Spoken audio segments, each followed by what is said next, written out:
આજે સુરેન્દ્રનગર જિલ્લામાં જે રાજકુમાર જાટના કેસ છે અને માનનીય હાઈકોર્ટ તરફથી અમને તપાસનું સુપરવિઝન મળેલ છે.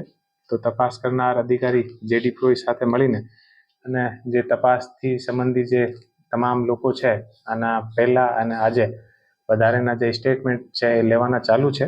અને રાજકુમાર જાટનો જે કેસ છે અમે ટોટલ 3 FIR છે.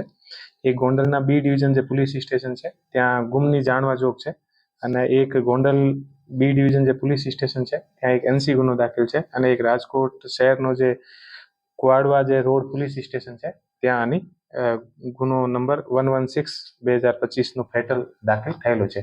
આ ગુનાને તપાસ કામ તમામ જે લોકો છે અને અત્યારે બોલાવેલા છે અને આ જે કેસ છે આ કેસથી સંબંધિત જે તમામ વસ્તુ છે એ DYSP સાથે બેસીને અને આના તમામ જે અલગ અલગ જે પાસા છે આ પાસાના ચેક કરવામાં આવ્યા છે અને આ સંબંધિત ચર્ચા કરવામાં આવી છે અને આ તપાસ અત્યારે આગળ ચાલુ છે. અને માનનીય હાઈકોર્ટ જે છે ત્યાં 10 તારીખના રોજ આ તપાસની જે પ્રોગ્રેસ રિપોર્ટ છે આ ત્યાં સબમિટ કરવામાં.